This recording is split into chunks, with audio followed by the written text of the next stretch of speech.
para mais uma aula de escatologia. Nós vamos agora dar início à nossa segunda aula de escatologia. Então, você é bem-vindo a participar conosco aí desta aula que está sendo gravada ao vivo neste momento. Estamos aí ao vivo para todo o Brasil, para o exterior.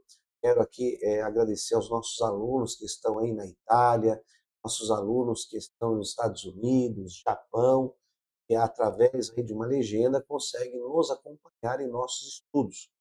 Deus abençoe essas nossas aulas de escatologia, fazem parte da nossa grade curricular, do nosso curso básico em teologia, que está disponível aí o acesso para todos vocês. Então, quem quiser realizar este curso, ele é totalmente gratuito, o seu acesso, nós não cobramos para que você tenha acesso à plataforma e possa então aí aprender da palavra de Deus.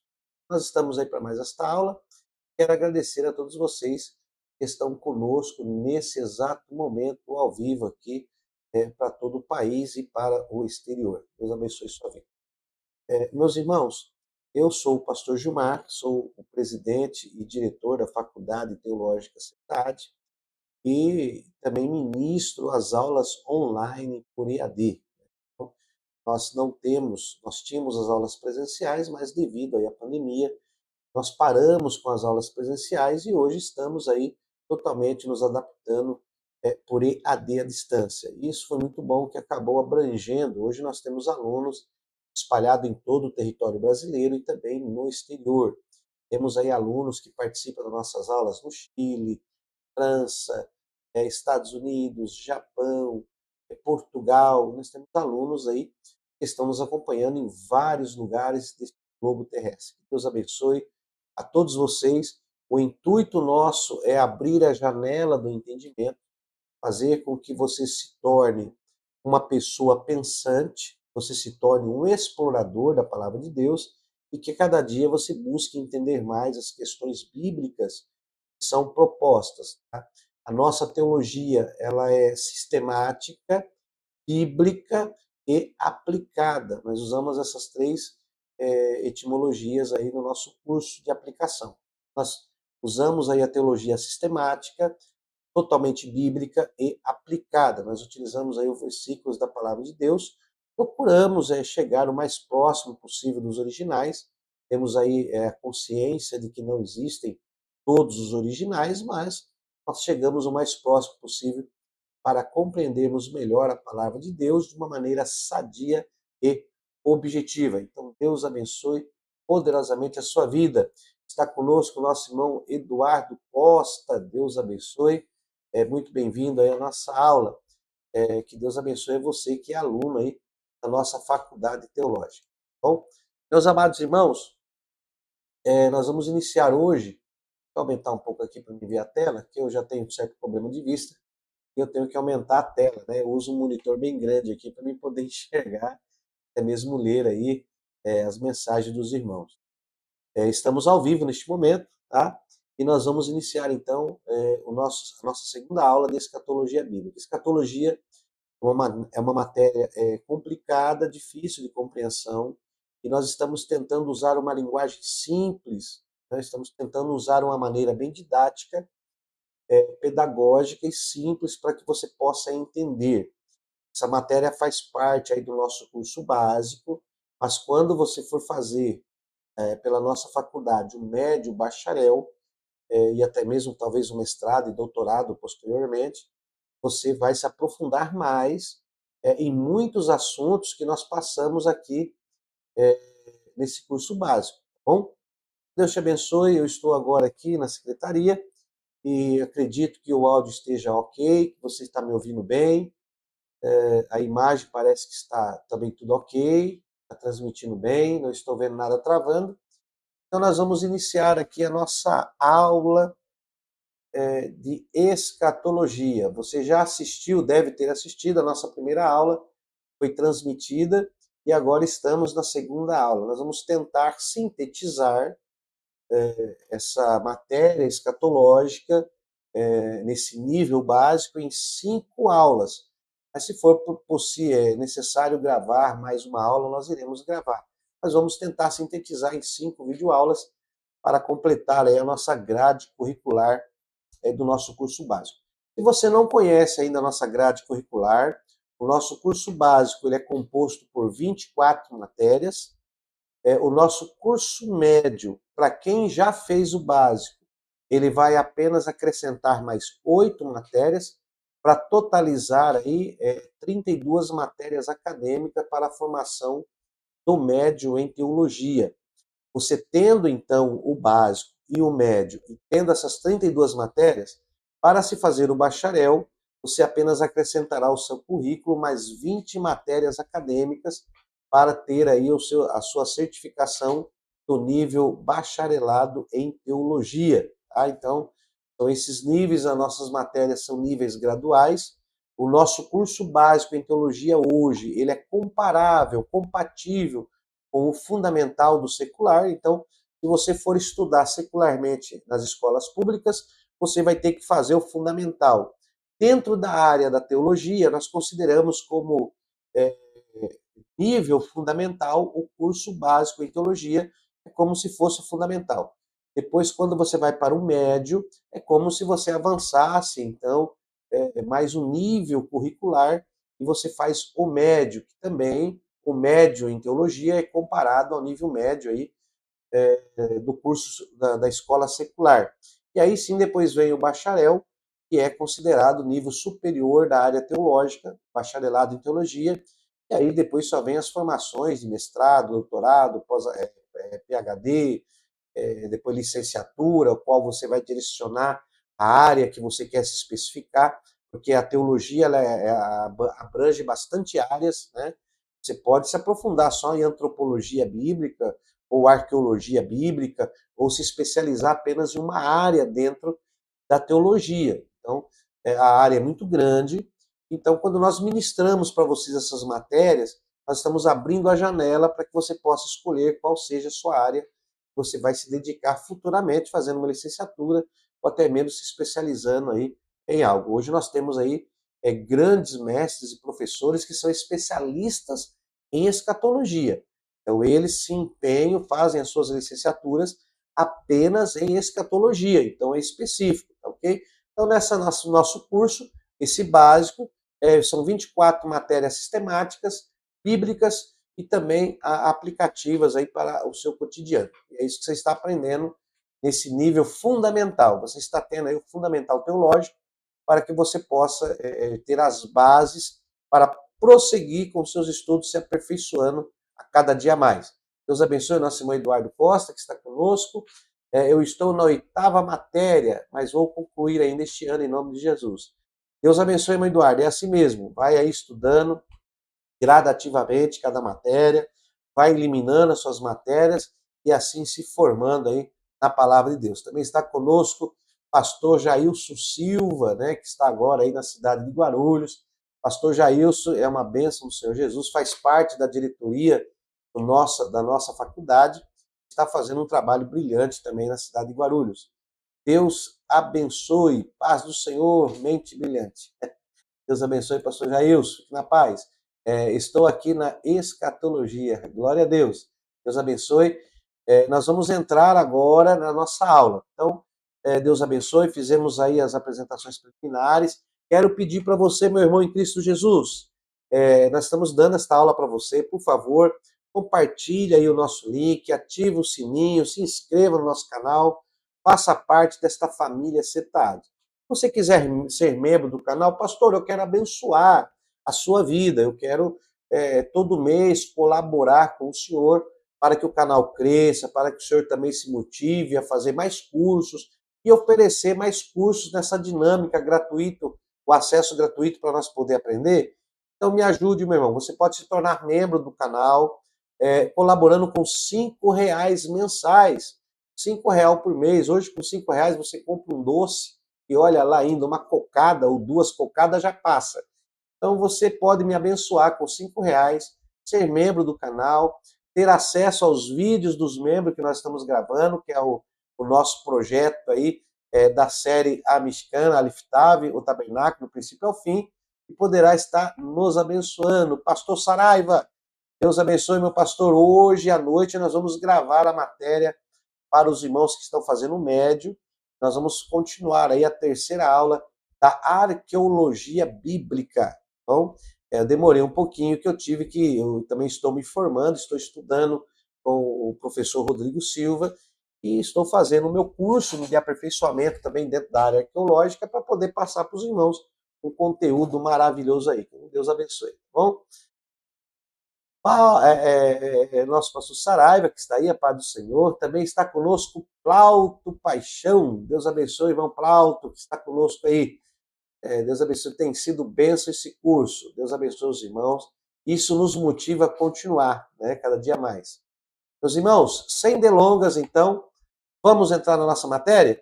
Então vamos lá para a nossa lousa digital que eu utilizo, não a lousa que eu escrevo, mas a minha lousa de apresentação do PowerPoint que nós utilizamos aí. Então vamos lá. Então nós vamos fazer aqui, nós falamos na aula passada sobre introdução, e nós vamos, nessa oportunidade, nesta aula, falar sobre o princípio de dores, né, ou o princípio das dores. Nós falamos na aula passada acerca dessa cronologia dos acontecimentos. Você está lembrado? Na aula passada nós falamos sobre isso. Se você não assistiu, eu quero te pedir para que você assiste aí, tá? A nossa aula passada, ela está disponível no nosso canal do YouTube e você pode acessar aí e participar da aula. Então vamos lá. Nós começamos a falar dentro da escatologia, falamos sobre a responsabilidade de se dar uma interpretação escatológica. Hoje nós temos aí muitas pessoas que até datam a vinda de Cristo, e às vezes cometem erros. Ah, fulano é o anticristo, ah, o falso profeta está aí. Na verdade, irmãos, existem muitas especulações concernente à escatologia. Tá? O livro escatológico de Apocalipse, ele é enigmático, ele usa muitas figuras de linguagem, e existe uma especulação muito grande dentro desta área aí. E muitos vídeos sensacionalistas, e assim eu posso dizer. Existem pessoas que ela trabalha com sensacionalismo. A curiosidade humana, do ser humano, é muito interessante. Se você coloca dizendo, olha, videoaula escatologia, parece que muitos passam, nem dão ouvidos, nem param. Mas se eu colocar ali, olha, o anticristo está ativo, conheça quem é o falso profeta. Olha, Satanás revirou o mundo. E por um tema assim fatídico ou que chame a sua atenção, com certeza nós vamos ter muito acesso, muitas visualizações.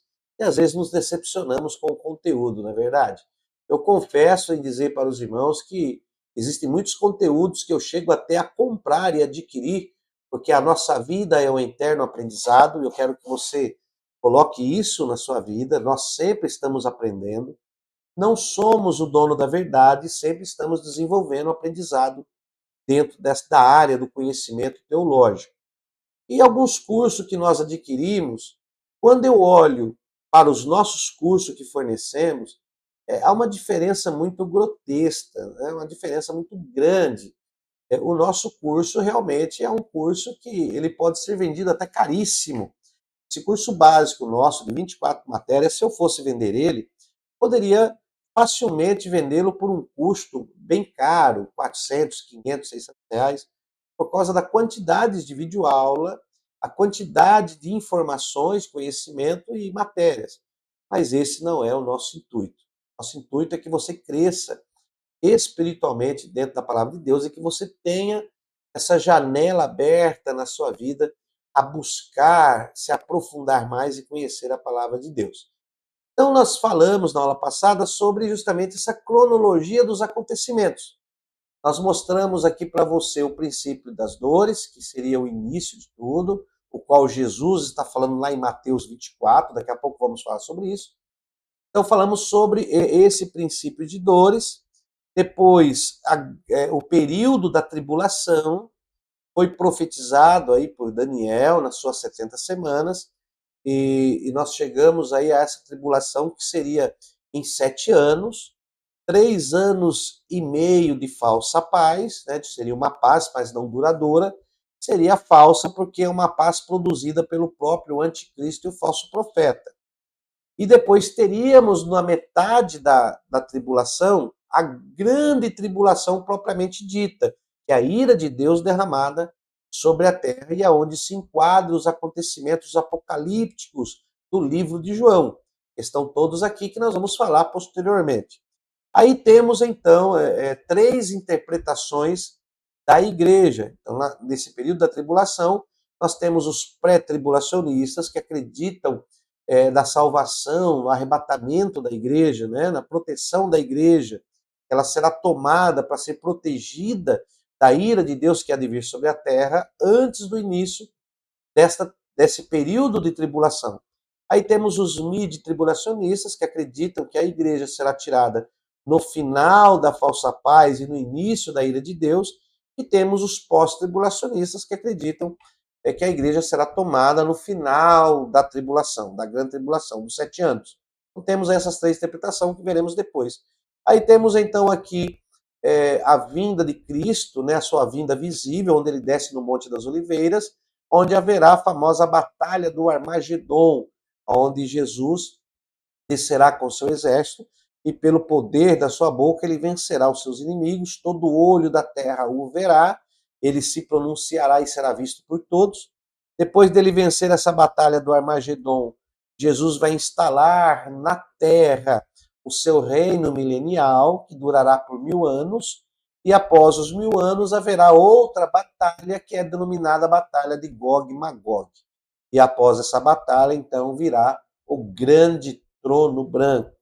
Okay? Então, esses seriam o cronograma dos acontecimentos desse período aí da plenitude dos tempos, né, onde iniciaria então os acontecimentos do Kairós na Terra. Mas, como nós estamos na segunda aula, nós vamos falar sobre os sinais que antecederão o período da tribulação de 7 anos. Nós vamos falar sobre, nesta aula, iremos falar sobre o princípio de dores. Marca aí. Nas demais aulas nós vamos falar de tudo isso aí, tá? Nós vamos tentar gravar aí mais uma aula sobre a tribulação, mais uma aula aí sobre a batalha do Armagedon, como ocorrerá, o que acontecerá, o reino milenial de Cristo, a batalha de Gog e Magog e então o juízo final. Existe também um outro cronograma que estará acontecendo com a igreja, que é o Bema, Tribunal de Cristo, que acontecerá nos céus após o arrebatamento da igreja, mas isso nós vamos deixar para uma próxima aula. Deus abençoe sua vida. Então anota aí essas considerações iniciais e o cronograma aí, a maneira que nós vamos seguir aqui com as nossas aulas. Então vamos tentar ser o mais simples possível para que você possa aí aprender e discernir esses acontecimentos apocalípticos aí. Então vamos lá. Então nós vamos entrar aqui, vamos falar sobre princípio de dores. Então vamos lá. Princípio de dores. Mateus, capítulo 24, do versículo 3 ao versículo 14. Deixa eu ver se eu coloco aqui a Bíblia, para você dar aqui uma acompanhada. Deixa eu pôr o celular aqui. Vamos lá? Deixa eu ver se eu consigo pôr aqui. Então, vamos lá. Dá para ver aí? Vou colocar ele bem aqui. Deixa eu manusear ele aqui um pouco para cá. Acho que aqui tá bom. Dá para ver bem. Pronto, aqui. Vou deixar ele aqui. Então, temos aí Mateus, capítulo 24. Mateus 24 e o versículo 3. Olha aí. E estando assentado no Monte das Oliveiras, chamaram-se a ele os seus discípulos em particular, dizendo: Dize-nos quando serão estas coisas e que sinal haverá da tua vinda e do fim do mundo? Então eles fazem 2 perguntas para Jesus ali. Por isso que nós vamos pegar essa passagem bíblica de Mateus, capítulo 24, versículo 3 até o versículo 14. Eles fazem essa pergunta para Jesus e agora, daqui para frente, Jesus que está explicando os acontecimentos. Então, não é Paulo, não é Apolo, não é Judas, não é Pedro, não é João, nós estamos falando do próprio Senhor Jesus declarando quais eram os sinais que antecederiam a sua vinda. Esta é a pergunta dos apóstolos, dos discípulos que ali estavam. E ele então vai responder. Aí temos a resposta do Senhor Jesus. Olha aí. Jesus, respondendo, disse-lhes: acautelai-vos que ninguém vos engane. Olha, vocês fiquem, acautelai-vos, fiquem preparados, fiquem atentos, tenham cautela, analisem com responsabilidade, para que ninguém vos engane. Se Jesus fala para que ninguém vos engane, ele já está dizendo, olha, muitos vão falar muita coisa e vão tentar te enganar acerca da minha vinda. Então, essa instrução ela é muito importante, porque como nós vamos falar de escatologia, temos que entender a responsabilidade de estudar este tema, que é um tema muito importante, que nós temos que ter muito cuidado com este tema, porque existem pessoas que irão distorcer a palavra para que possa te mostrar algo que não está na Sagrada Escritura. Então, muito cuidado. Vamos ver isso aí? Olha aí.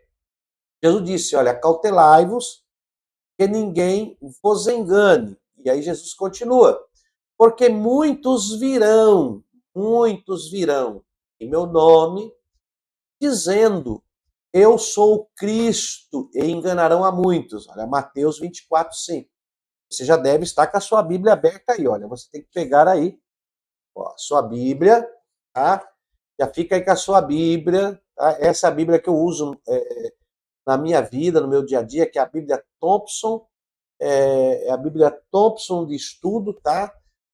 Contemporânea, edição contemporânea. Para mim, uma das melhores que tem. Eu uso ela, gosto demais. Então, com a sua Bíblia aberta aí, olha, pega aí uma caneta, você tem que ter aí, ó, uma caneta para você fazer suas anotações. Pegar aqui, olha, tem tudo aqui do lado. Né? É que eu praticamente já fiz as minhas anotações e que agora eu passo a passar para vocês, mas você tem que ter um caderno, né? Onde você vai fazer aqui as suas anotações. Olha aí como é que é. Ó. O estudante é isso aqui, ó. Isso é quem estuda a palavra de Deus. Isso aqui é trabalho de explorador. Tá? Tem um casal, eu quero até mandar um abraço, a paz do Senhor, aí da cidade de Guarulhos, Yasmin e William. Yasmin e William, Deus abençoe suas vidas. Eu estive em Guarulhos, esse casal me recebeu com a minha esposa em sua casa. Foi uma bênção, um casal abençoado, faz um trabalho espetacular na Igreja Assembleia de Deus, Ministério do Seródio, o meu grande amigo, pastor Eliseu Batista.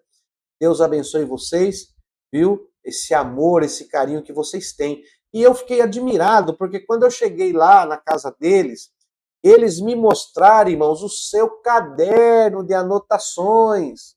Se você falar com uma pessoa que diz que estuda a Bíblia, que aprende a palavra, que faz uma faculdade e não tem um caderno de anotações, meu irmão, não sei aonde você está estudando. Eu não sei onde você está estudando. Isso faz parte da didática de um explorador, tá? Um explorador faz isso aqui, olha, ele escreve, pesquisa, anota uma palavra, busca o que é. Isso é trabalho de um pesquisador. Quando você faz isso, a palavra fica cravada na sua mente. Esse é o exercício de memorização e aprendizado para a nossa vida. Você tem que ter isso aí na sua vida. Se você não tem, meu irmão, olha, faça isso aí. Então, não é só assistir. Tem gente que pensa que é só assistir aula. Irmão, as nossas videoaulas, ela complementa o material didático. Essa didática aqui, ó, isso aqui é complemento. Olha, isso aqui é complemento, meu irmão, isso aqui é complemento. Então, a videoaula, ela complementa o material didático. Se você nunca cursou uma faculdade, você não sabe o que é estar em uma faculdade. Quem já fez faculdade aí de formação, após aí o o médio, né, do curso secular e vai para uma faculdade específica, ou de contabilidade, ou fazer qualquer matéria técnica, sabe. Você tem que fazer lição de casa, você tem que ler os livros. Nem sempre o professor fala tudo o que está nos livros, porque é complementação. Então você tem que ler o material didático, tá? Você já deve ler a nossa apostila aí de escatologia, se não tem, peça para a secretaria, em PDF, ela está disponível na plataforma, faz download dela, dá uma lida nela, a aula vai complementar. É como se fosse, meu irmão, um ser humano, corpo, alma e espírito. Nós não somos só espírito, nós não somos só alma, e também nós não somos só corpo. É uma união dessas substâncias que nos tornam um ser vivente. Olha aí, nós já aprendemos lá em antropologia, na matéria antropologia bíblica, e fez Deus o homem do pó da terra, barro, primeira substância, e soprou em suas narinas o fôlego de vida, segunda substância, espírito. E o homem se tornou uma alma vivente. A união da primeira substância barro com a segunda espírito fez o homem se tornar uma alma vivente. Então, o ser humano, ele é a união dessas substâncias que está sobre ele. Então, quando você estuda a apostila, você assiste às aulas e você faz os exercícios, suas anotações, isso é um conjunto que vai te tornar um explorador da palavra de Deus. Turista não tem esse conjunto, meu irmão. Turista só quer saber de passear, ele tem o dinheiro, paga e vai embora. Mas você não é turista. Então vamos lá. Olha aí. Porque muitos virão em meu nome dizendo, eu sou o Cristo, e enganarão a muitos. Ouvireis de guerras, de rumores de guerras. Olhai, não vos assusteis, porque é mister, é necessário, é primordial que isso tudo aconteça, mas ainda não é o fim. Porquanto se levantará nação contra nação, reino contra reino, e haverá fomes, pestes, terremotos em vários lugares. Mas todas essas coisas são o princípio de dores. Sobre isso que nós vamos falar, tá? Todas essas coisas são os princípios de dores. Ele continua. Então vos hão de entregar, olha aí, vos hão de entregar para seres atormentados, matar-vos-ão, sereis odiados de todas as nações por causa do meu nome. Nesse tempo muitos serão escandalizados e trair-se-ão uns aos outros, e uns aos outros se odiarão. Surgirão muitos falsos profetas, enganarão a muitos. E por se multiplicar a iniquidade, o amor de muitos esfriará. Mas aquele que perseverar até ao fim, esse será salvo. E este evangelho do reino será pregado em todo o mundo, em testemunho a todas as nações, e então virá o fim. Então perceba, meu amado irmão, que nós vemos nesta passagem bíblica de Mateus 24, 3, 14, que eu não estou me aprofundando na interpretação, só fiz uma leitura rápida para você agora. Sempre que você for estudar a Bíblia, você tem que fazer uma leitura tranquila, pousada, do texto, ora a ser estudado. Então você tem que ler o texto, contexto, o que diz ali antes, para que depois você possa vir, então, esmiuçando após ler o texto todo. Então, nós já vimos alguns acontecimentos, esses sinais. Jesus está falando para os seus discípulos, começa lá no capítulo 24 de Mateus, e ele está falando acerca dos acontecimentos que vão anteceder aos acontecimentos da sua vinda. Então, nós vemos aí acontecimentos. Olha, tudo é acontecimento. Tem um acontecimento da vinda de Jesus. E os discípulos, mas Senhor, quando vai ser? Então ele está falando sobre alguns acontecimentos que antecederão a sua vinda, e Jesus mesmo diz que esses acontecimentos são o princípio de dores, que é justamente esse tempo aí pré-determinado. Então vamos lá. Vamos lá. Então nós estamos falando de um tempo determinado, ok? Estamos falando de um período, um tempo, um momento na história. Pastor, que tempo é esse? Qual é o tamanho desse tempo? Ninguém pode dizer para você se é 10 anos, se é 5 anos, se é 20 anos. Quem tenta delimitar o período desse tempo, meu irmão, está cometendo erro de interpretação. O que a Bíblia não diz, nós não podemos dizer. Existem muitos interpretadores bíblicos que estão querendo dizer aquilo que a Bíblia não diz. Existem coisas que não estão revelados. O próprio Senhor Jesus disse que aquele tempo e hora ninguém sabe. Se eu soubesse, irmão, a hora que isso acontecer, e existem textos bíblicos, que o próprio Senhor Jesus disse, se nós soubéssemos a que hora viria o ladrão, meu irmão, nós não era roubado. Se você soubesse a que hora ia acontecer algo ruim na sua vida, com certeza você se desviaria daquele acontecimento. Mas infelizmente não é assim. Então Jesus está falando de um período de tempo, né, pré-determinado, e esse tempo ele é delimitado por sinais. Então Jesus está falando de um tempo. Como que eu vou saber que chegou nesse tempo? Pelos sinais. Então Jesus vai dizer o seguinte, olha, através dos sinais que hão de acontecer, vocês saberão que está próximo a minha vinda e que já estão nesse período aí de dores, de princípios de dores. Tá? Então vamos entender isso aqui para nós entendermos esse princípio de dores e você vai poder então se localizar nessa história profética de Jesus. Tá?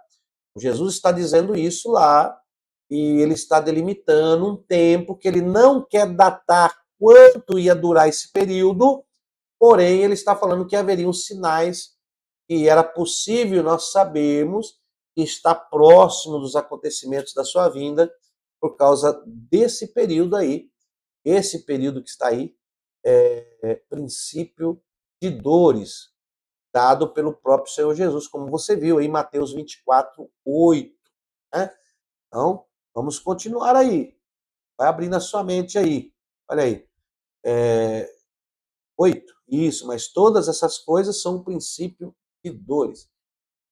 Daqui a pouco nós vamos um pouco mais profundo, vamos devagar. Olha, então nós estamos falando de Mateus 24. Bom? Estamos falando em Mateus 24.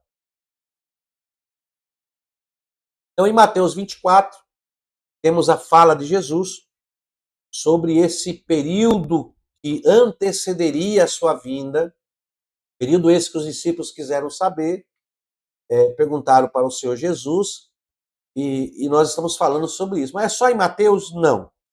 Nós temos esses acontecimentos dito por Mateus, tá? Está no Evangelho Sinótico. O que é o Evangelho Sinótico? São aí os 3 evangelistas que falam do mesmo assunto. Então, quando esses evangelistas falam do mesmo assunto, eles são chamados de sinóticos. João não entra, porque João, às vezes, fala de outros assuntos. Então, Mateus, Marcos e Lucas, e você já aprendeu isso na matéria O Evangelho, ao eles escreverem acerca do Evangelho do Senhor Jesus, eles se tornaram sinóticos, porque eles têm algumas coisas, fatos, acontecimentos e até mesmo relatos proféticos em comum. E essa palavra de princípio de dores não é diferente. Tá? Então, nós encontramos em Mateus 24, Marcos, no capítulo 13, falou sobre isso, e Lucas, no seu capítulo 21, também nos revela esse princípio de dores. Então, esse período, primeiro, vamos estudar a escatologia. Esse período não é fantasioso, esse período não é fictício, é uma verdade bíblica. Então, Jesus nos previne que é um período que antecede o início do linear de algo glorioso, que daria início justamente nesse período de princípios de dores. Esta aula nós vamos falar só sobre isso. E aí, esses três evangelistas, ou esses três autores do Evangelho de Jesus, esses três sinóticos, Mateus, Marcos, Lucas, os três citam esses acontecimentos que nós estamos tomando por base a escrita de Mateus. Tá? Mateus, você já sabe que ele escreveu a sua carta, os seus escritos é direcionado aos judeus. Né? Marcos direcionou os seus escritos para os romanos. E Lucas direcionou os seus escritos para os gregos. Então, nós estamos aqui ficando no evangelho o qual escreveu Mateus, porque Mateus escreve para os judeus, que também fazem parte do povo de Deus, e aí que nós vamos entrar posteriormente, nas próximas aulas, justamente sabendo separar quando a profecia é para os judeus, quando aquele tempo profético vai se cumprir para os judeus e quando vai se cumprir para a igreja. Tá? Tudo vai haver uma unificação no final, porém, são dois filhos sendo preparados pelo seu pai. Dois filhos com personalidades diferentes, com interpretações diferentes, dois filhos que têm sentimentos diferentes, dois filhos que têm temperamentos diferentes. Tá? São dois filhos que estão sendo gerados na terra, preparados e lapidados, e formarão uma única família. Mas nós vamos entender isso mais para frente. Vamos com calma. Então, vamos entender aí o irmão mais velho, o irmão mais novo, os filhos. Vai ficar mais fácil de você entender o que Jesus estava querendo dizer. Mas hoje nós vamos apenas nos deparar com o princípio de dores.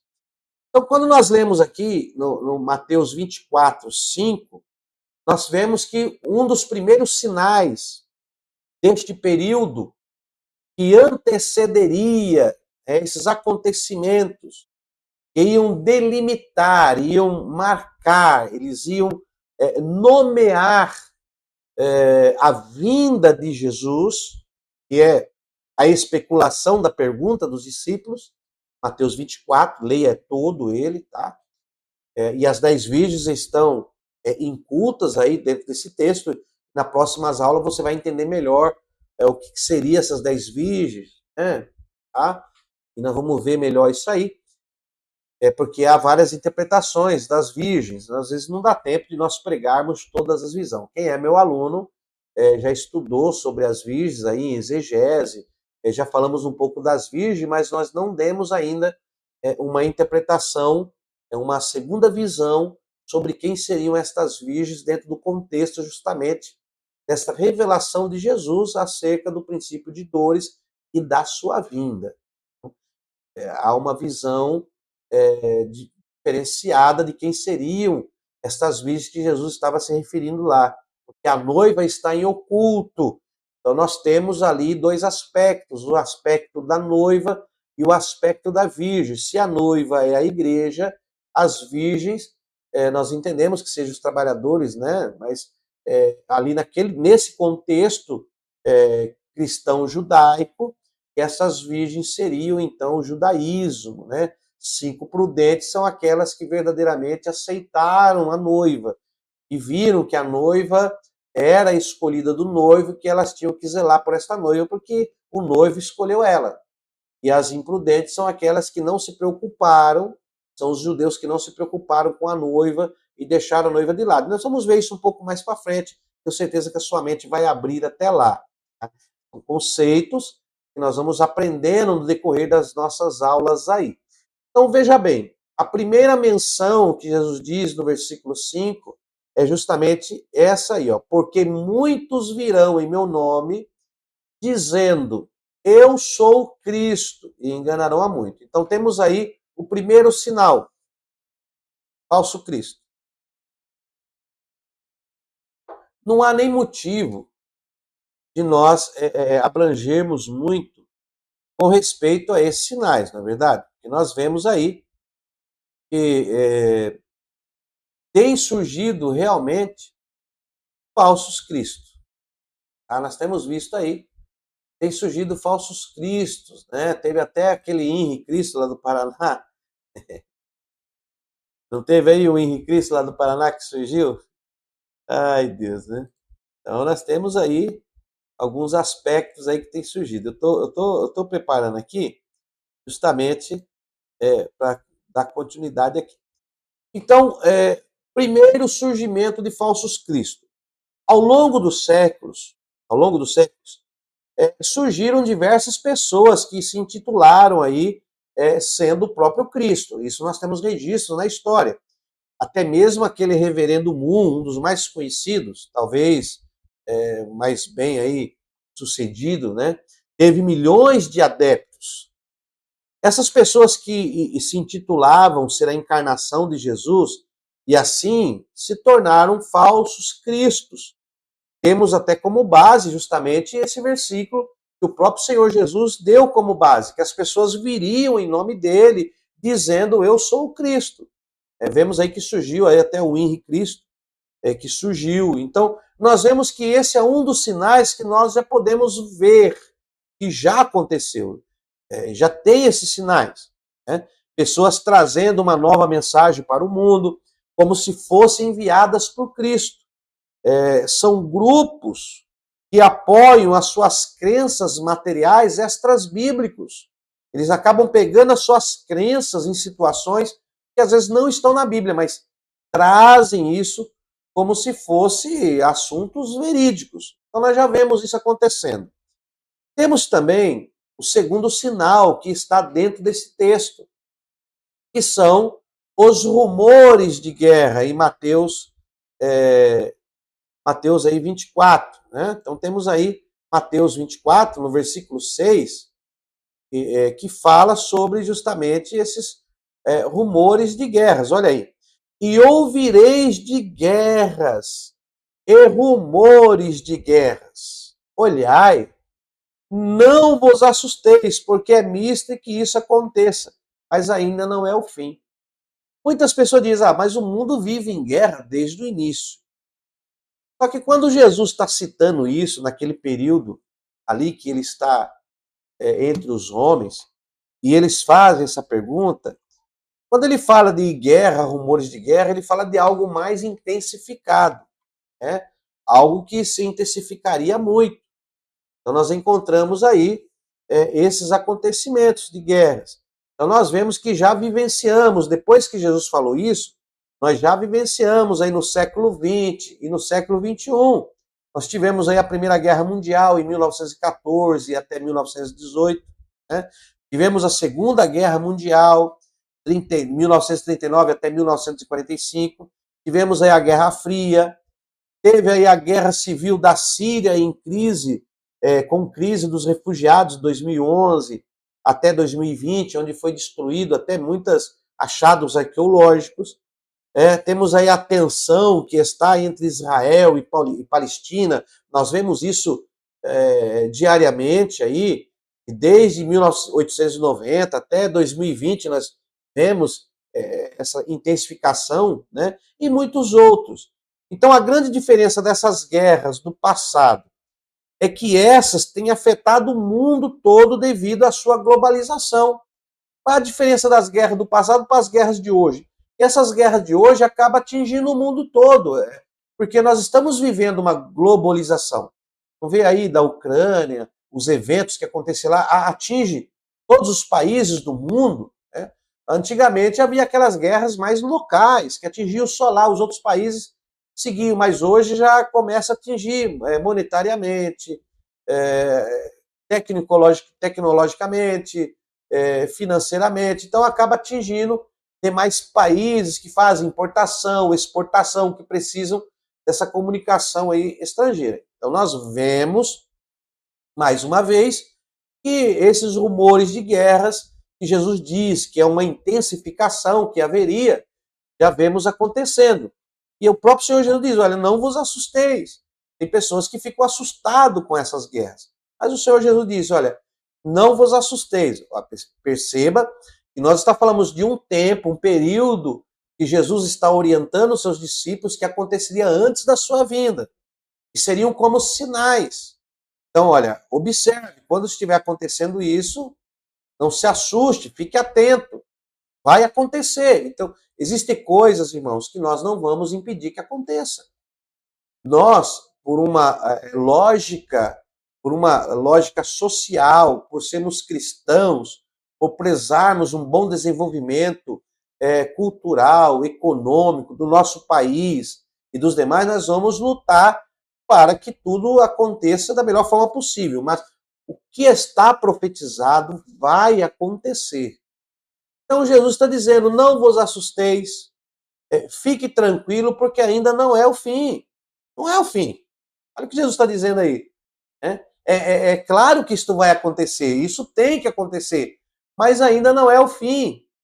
Está começando um tempo, um período em que vocês vão poder abrir os olhos e enxergar que tudo que Jesus estava profetizando é uma verdade bíblica. Não é uma adivinhação. Tem gente que diz que Jesus ali era um adivinhador. É uma verdade bíblica. Vamos lá. Terceiro acontecimento. Nação contra nação. Então temos aí o versículo 7. Porquanto se levantará nação contra nação. Nação contra nação. Reino contra reino. Então, ele está falando aqui, já que essas guerras iam se intensificar muito mais. E que após essa intensificação, agora ia acontecer o quê? As próprias nações iriam agora ir uma contra a outra. E nós vemos que isto já está acontecendo, que algumas nações se levantarem contra outras nações. Deus abençoe aí os nossos irmãos, Rondinelli, Pai do Senhor. Não posso ver essa aula ao vivo porque estou agarrado um pouco, vou para o YouTube. Deus abençoe. Jonathan, paz do Senhor, meu querido, seja bem-vindo aí. Então, Jesus está falando que há um grau de intensificação desses sinais. Eram guerras, rumores, agora nação contra nação. E continua, olha aí, haverá fome, nação contra nação, reino contra reino, olha, e haverá fomes. Nós já vemos essa fome acontecendo intensificada. Quando Jesus está falando, ele está dizendo não que não tem no mundo. Nós sabemos que isso já existe desde o princípio. Porém, ele está falando de uma intensificação, ou seja, um aumento que foge à normalidade, um aumento expressivo. E aí ele fala sobre nação contra nação, reino contra reino, e o resultado disso ia trazer fome. No segundo relatório, foi realizado em 2019 pelas Nações Unidas, 1 a cada 9 pessoas já passou fome no mundo em 2018. 26,4% das pessoas no mundo conviveram em 2018 com a insegurança alimentar, ou seja, não sabiam se teriam que comer no outro dia. Estamos falando de 2018, quando o mundo vivia condições normais. Agora, imagine o agravamento da fome no mundo em tempos de pandemia, como estamos vivendo e vivenciamos aqui em 2020, e essas guerras que surgiram. É claro que foi mais intensificado. Então, isso faz parte de sinais que antecederiam a volta de Cristo. Perceba? Então, nós estamos falando desse princípio de dores que aconteceria. É um período. Pastor, até quando vai isso? Ninguém sabe. Se nós soubéssemos quanto tempo ia durar, nós já estávamos preparados para a vinda de Jesus.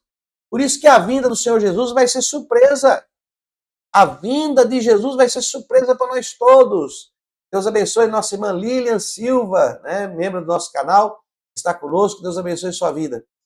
Então, é surpresa para todos, tá? Então, nós estamos vivenciando isso. Então, podemos dizer que já está acontecendo esse sinal. São sinais que estão acontecendo. Olha aí. Terremotos. Também nesse mesmo versículo, porque ele fala, olha, se levantará nação contra nação, reino contra reino, haverá fomes e pestes, e terremotos. Né? Haverá terremotos. Muitas pestilências já fizeram parte aí da história da humanidade. Né? Quando nós falamos aí da fome, terremoto, peste, nós temos aí, deixa eu ver se está aqui. Isso. Pronto. Está no texto também, peste. Fome, eu não coloquei ali, coloquei fome e terremoto, né? Mas pestes também está ali como um sinal. E nós vemos que sempre fizeram parte da história isso aí. Já tivemos até surto de peste negra, de 1373 a 1351, nós tivemos o surto da peste negra, tivemos aí o surto de cólera, tuberculose, e no século 20 e 21 nós temos visto essa proliferação mundial, né, devido à globalização, a gripe espanhola, a tifo, febre amarela, sarampo, no período da AIDS, né, essa peste se alastrou, a gripe do frango, gripe suína, e hoje nós vivenciamos o início aí e passamos essa pandemia do Covid-19 e está sofrendo mutações. Então o Brasil já vem sofrendo, o nosso país, não só o país, mas o globo, né, a Terra, já vem sofrendo uma intensificação justamente desses acontecimentos. Nós tivemos pouco tempo de surtos de dengue e chikungunya no Brasil, porque se agravou aí a Covid, só se fala dessa pandemia. Ela é um sinal? Mas já sabemos que há um bom tempo já vem acontecendo esses sinais. Então nós estamos vivenciando este período, olha, por isso que eu coloquei aqui, período, tempo indeterminado. Então Jesus pode vir a qualquer momento. Os sinais já estão acontecendo da sua vinda. Aquilo que ele disse para os discípulos, que se intensificaria, os sinais que se demonstraria de uma maneira global, porque naquele momento ali não era tão globalizado como é hoje. Acontecia fatos isolados em lugares, mas de pequeno porte. Agora nós estamos vendo, até mesmo quando a lepra era erradicada lá, agora nós vemos algo acontecendo de uma maneira global. Então, nós vemos isto acontecendo. Vamos continuar aqui, olha. Mais um dos sinais. Perseguição a cristão. Capítulo 24, versículo 9. Pastor, você pulou 8. Calma, daqui a pouco nós volta aí. Olha aí. Então vos hão de entregar para seres atormentados, e matar-vos-ão, e sereis odiado de todas as nações por causa do meu nome. A perseguição aos cristãos. Irmãos, nós já vivenciamos isso. É que nós estamos aqui no Ocidente, nós vivemos aqui no Ocidente, podemos dizer que o Ocidente aqui, nós estamos num continente abençoado por Deus, mas já está se intensificando a perseguição aos cristãos no nosso próprio continente. Já vemos alguns sinais aí.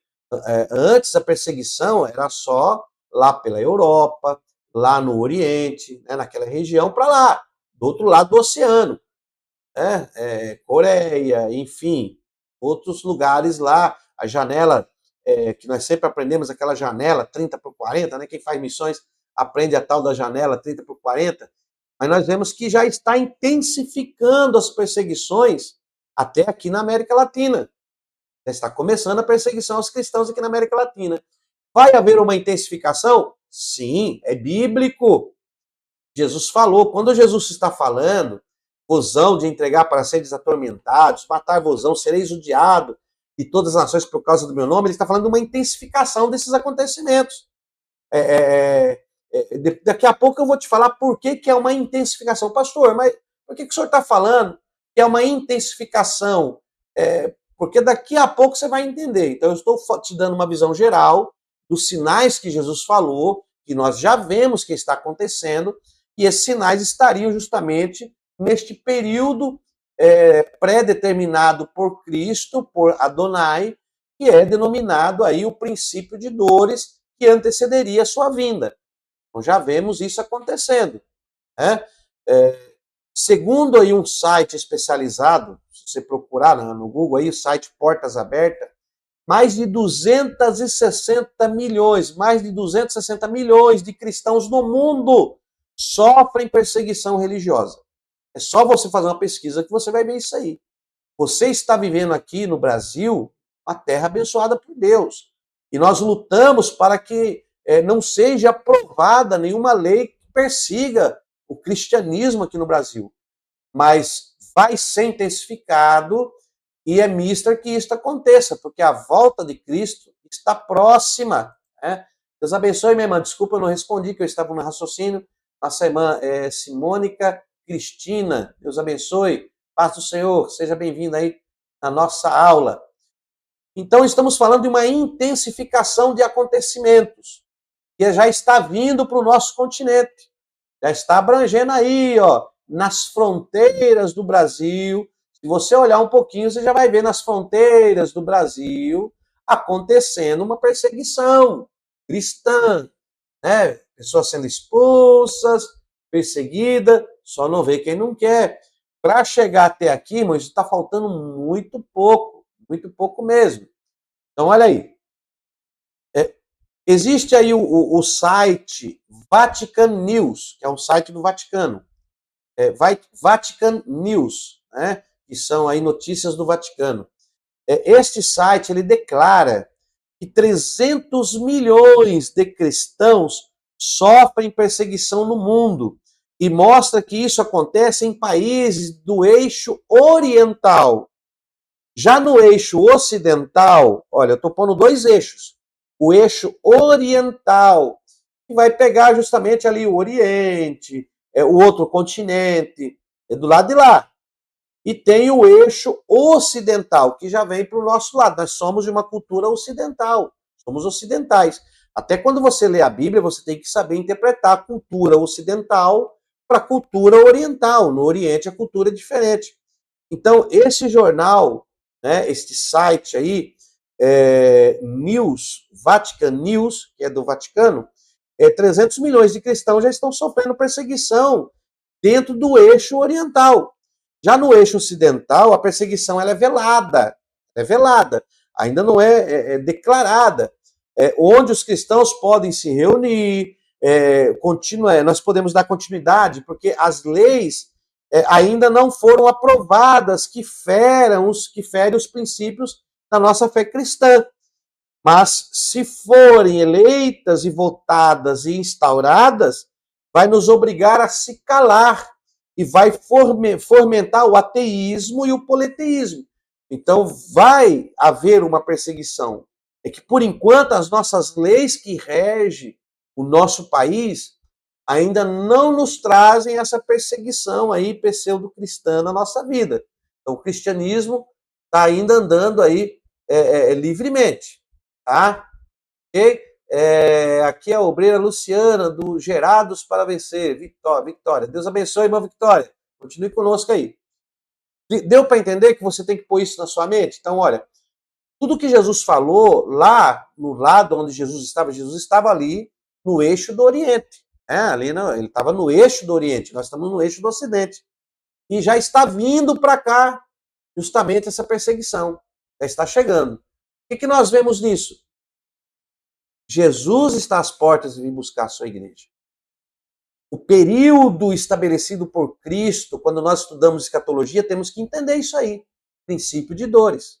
Né? Na próxima aula nós vamos falar da tribulação, dos seus acontecimentos, mas nesta aula é princípios de dores. Né? Que o Senhor tenha misericórdia de nós. Exatamente, Monazário. É assim que nós devemos orar e pedir a paz de Cristo.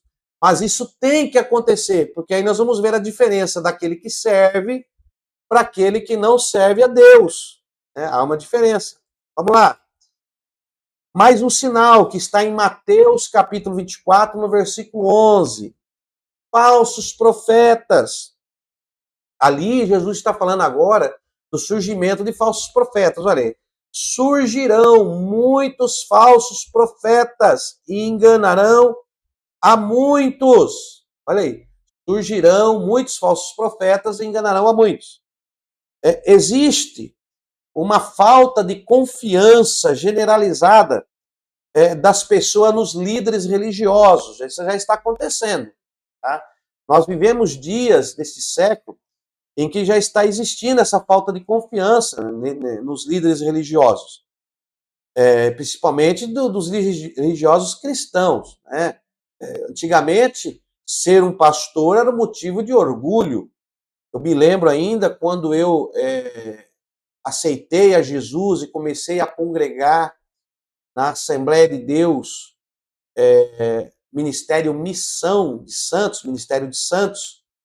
Nessa época eu morava no interior de São Paulo, e no ano de 86, quando eu e minha esposa nos rendemos ao Senhor Jesus, nos batizamos, começamos a caminhar, os presbíteros da igreja, todos tinham que ter os seus cabelos brancos. Eles eram verdadeiramente considerados anciões. Então, somente quando a pessoa adquiria uma certa maturidade, tanto social, como espiritual, como até maturidade cultural, ela era, então, separada a cargos eclesiásticos para representar o evangelho, o cristianismo da melhor forma possível. A fé era levada mais a séria, os cargos eram levados mais a sério, os níveis eclesiásticos eram levados mais a sério. Pastor, mas hoje não é levado mais a sério? Olha, houve aí, agora, nesses últimos tempos em que vivemos, uma certa banalização, no sentido de muitas pessoas ainda imaturas. Quando eu falo imaturo, eu estou falando de não ter, não é de idade, eu estou falando de pessoas que não estão preparadas para exercer tal função. Preparadas o quê? Culturalmente, escolarmente, né, com o seu conteúdo escolar, o seu conhecimento, não estão preparadas psicologicamente, mentalmente, socialmente, não estão preparadas. Né? Então, tem que ter uma preparação social, psicológica, mental. Por exemplo, um pastor que ele é solteiro, que nunca se casou. Então, esse pastor, ele ainda não teve experiências de uma vida de casado.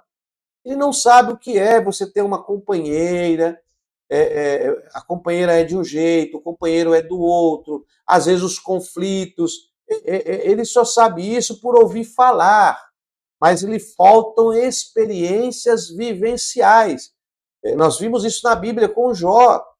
Jó nunca tinha vivido uma experiência pessoal com Jesus, ou pessoal com Adonai.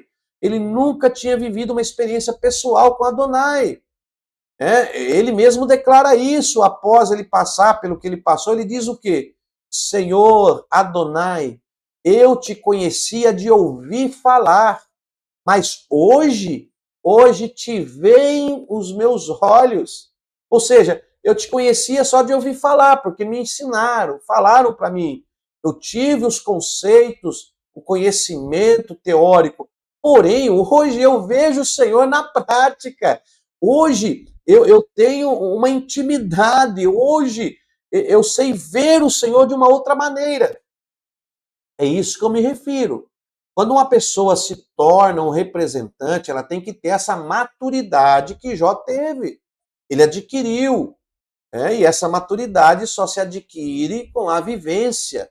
Você não adquire com teoria. Ah, eu me formei em tal matéria. Ah, eu me formei em tal matéria. Se você só leu, meu irmão, sinto muito, você só tem teoria. Você não tem prática. Você não vivenciou. Você ainda não parou para sentar e ensinar alguém com o coração contrito. Você não sabe o que é a dificuldade de uma pessoa que quer aprender e às vezes não tem acesso ao material de aprendizado. Eu vivenciei isso no início do meu ensino teológico. Eu sofri muito. Às vezes você quer ter o conhecimento e você não consegue. É para você, meu irmão, que eu estou gravando essas videoaulas e disponibilizando aqui no YouTube. Eu deixo é para você que quer, que tem esse desejo. Eu não quero mudar a sua cabeça. Eu não quero mudar a sua religião. Eu não quero lhe provar qual religião é certa. Não. Eu quero lhe mostrar os caminhos do aprendizado. Eu quero lhe abrir a mente para que você estude e aprenda a palavra de uma maneira sadia, para que você adquira as armas necessárias, as ferramentas necessárias, para que você também possa estudar e ampliar o seu conhecer a respeito de Adonai, o Eterno. Então, quando nós vemos aqui que surgirão muitos falsos profetas, nós vimos isso acontecendo, uma desmoralização do cristianismo. Né? De forma vulgar, as pessoas taxam padres como pedófilos, pastores como ladrões, estelionatários. E isso generaliza um geral. E não é assim que funciona. Não é assim. Deus abençoe. Paz do Senhor, meu pastor. Deus abençoe sua vida. Amém, irmão William? Deus abençoe. Então, muitos já taxam isso. Não, todo pastor é ladrão. Não é assim, meu irmão. Não faça isso. Então, nós vemos que está havendo uma desmoralização. E, normalmente, quem faz isso são os falsos profetas que querem desmoralizar os profetas verdadeiros. Por quê? Porque quando eu desmoralizo uma etnia completa, então não vai existir nenhum verdadeiro lá dentro. Porque o falso já é desmoralizado. O falso profeta já sabe que ele vai ter a ira de Deus. Ele sabe que ele não está certo. Mas existem bons profetas, homens sérios, sinceros, que acabam pagando o preço por uma generalização. Infelizmente, isso acontece. É verdade, irmã Fabiana. Né? Então, veja bem, o que eu estou querendo dizer para você é que isso se deve aos inúmeros escândalos envolvendo essas lideranças, né? Tanto no âmbito de moralidade, como no desvio de ofertas dos fiéis, e também devido à mensagem equivocada da teologia da prosperidade, onde pastores afirmam ser possível exercer uma relação de barganha com Deus, dando R$100 ao caixa da igreja e recebendo de volta 1.000 por dádiva divina. Então existem esses desvios de conduta, né? E isso acontece. Então nós sabemos que existem pessoas que desmoralizam o evangelho. Mas o Senhor Jesus disse que isso aconteceria. Surgirão falsos profetas e vão enganar a muitos. Vão enganar a muita gente. Irmãos, paz, meus irmãos, por eu gostar de sempre desenvolver o conhecimento na minha vida, então eu sempre procuro abranger bem o nível do conhecimento. E nós acabamos assistindo de um tudo. Quando o ensino aparece, eu quero saber como procede, da onde procede, qual é a origem. E eu vejo, irmão, muito ensino que não condiz com a palavra de Deus. Ataques ao cristianismo de uma maneira tal a querer desmoralizar o cristianismo. E os cristãos estão sendo atacados, irmão. Nós somos atacados, bombardeados por uma desinformação religiosa. Existem canais de pessoas que estão desconstruindo a Bíblia. Pegam a palavra de Deus, pegam esta palavra de Deus aqui, olha, e estão desconstruindo ela. Dizem que ela é mentirosa, dizem que ela é fictícia, dizem que ela não é a verdade. Mas paz, meus irmãos, tudo que está aqui, que Jesus falou, que foi escrito, está se cumprindo. Tudo. E o Senhor Jesus ainda escreveu na época, nenhum tio desta letra vai deixar de acontecer. Então nós compreendemos por conceitos que todos os acontecimentos que a Bíblia cita hão de acontecer. E eu acredito piamente como regra de fé e prática. Esta palavra é vida, ela transforma, ela muda, e eu não posso desacreditar disso. Mas existem muitos falsos profetas que estão distorcendo a palavra, que estão fazendo como Rassatã, que se aproximou-se de Yeshua e usou a própria palavra para desconstruir, para tentar destruir a fé de Yeshua nos eventos assim pré-determinados por Adonai.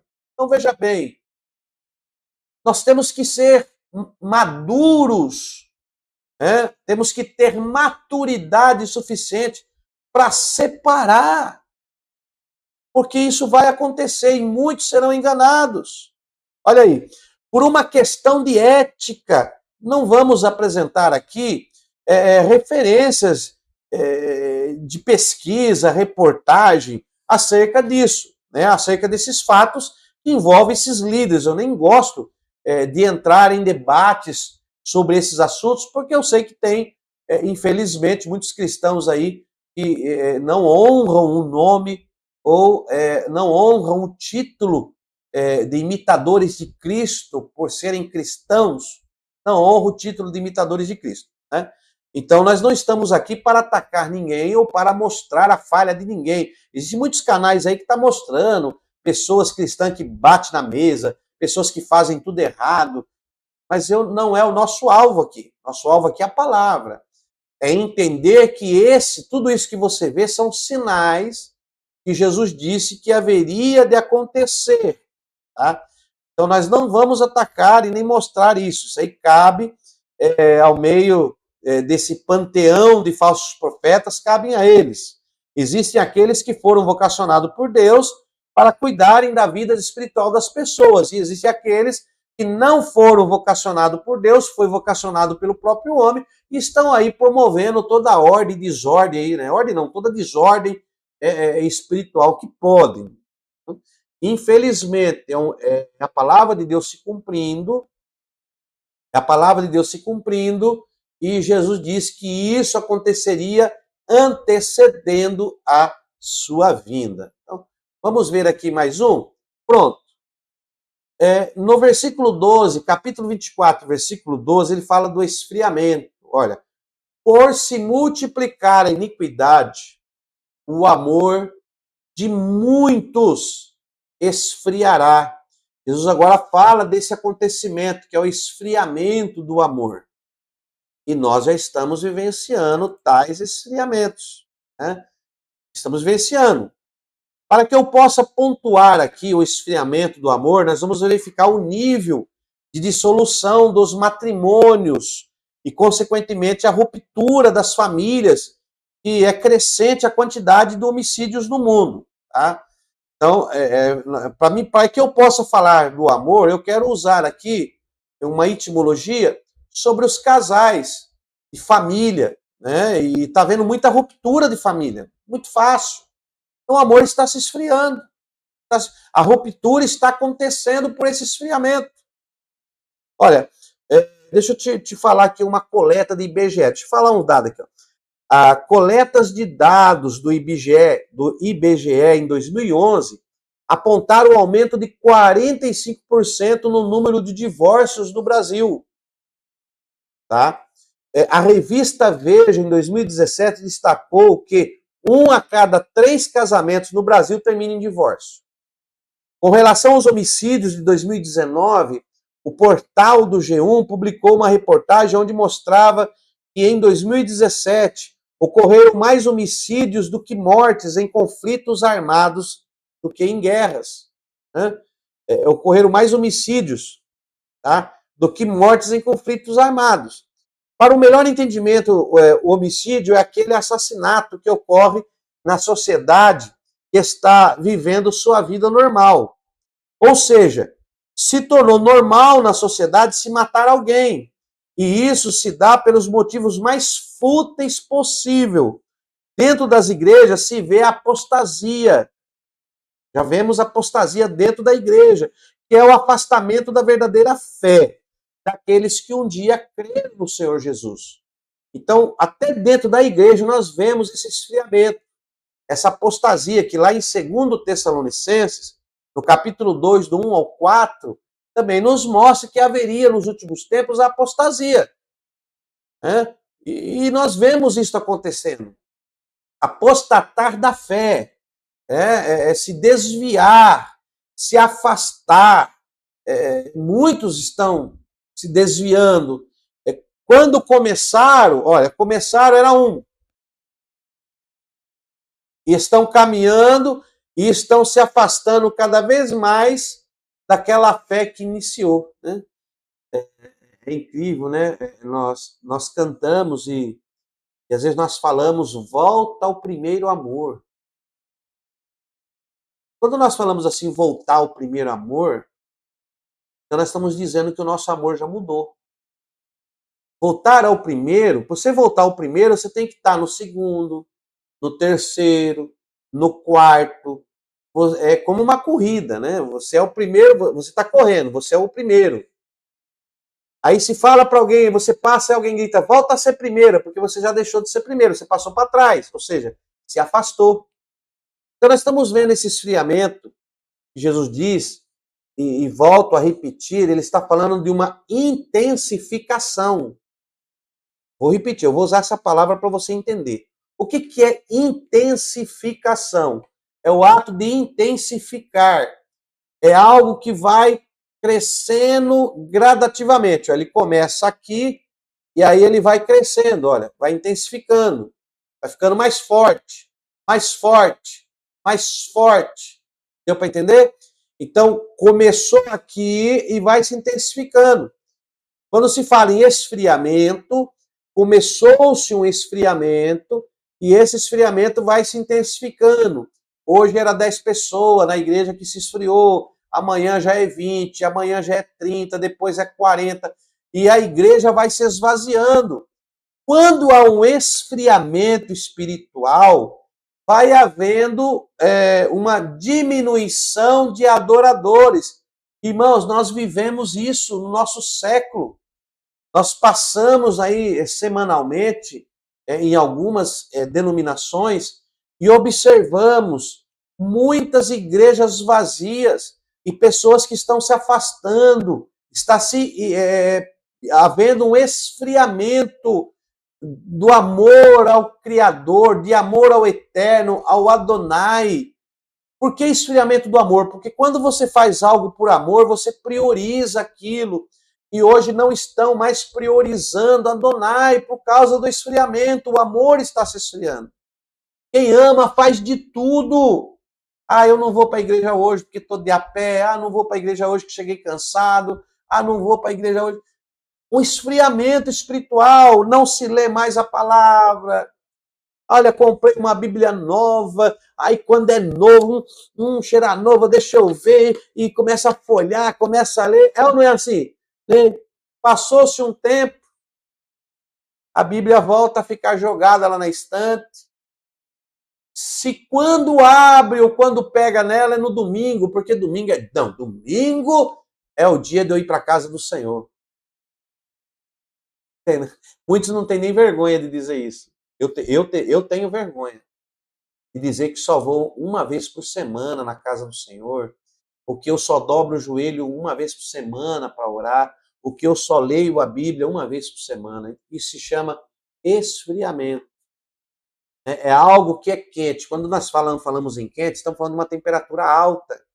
Quando nós falamos em ser frio, estamos falando de temperatura baixa. Buscar mais, buscar menos. Nós estamos vendo uma alta do esfriamento. Então, estamos vendo um esfriamento que cada vez esfria mais, no sentido figurado, de estar aumentando esse esfriamento. Então, esses sinais de Jesus que ele está falando aos discípulos, ele está dizendo, olha, vocês vão ver que vai se intensificar cada vez mais nação contra nação, reino contra reino, peste, fome, terremoto, cada vez vai se intensificar mais o esfriamento, vai se intensificar mais, os falsos cristos vai aparecer mais, mais rumores de guerra, vai se intensificar, e quando vocês veem isso acontecendo, saibais que está próximo a minha vinda. É assim que vocês vão identificar a minha vinda. Não saberão o dia, mas entenderão quando está próximo o momento. Deu para entender? Nós não sabemos o dia, mas sabemos que está próximo o momento desse acontecimento. Bom, vamos continuar aqui. Aí aqui. Pregação, olha o versículo de número 14, para nós encerrarmos aqui 4, 13 ao 14. Aí Jesus diz o seguinte, olha, este evangelho do reino será pregado em todo o mundo em testemunha de todas as nações.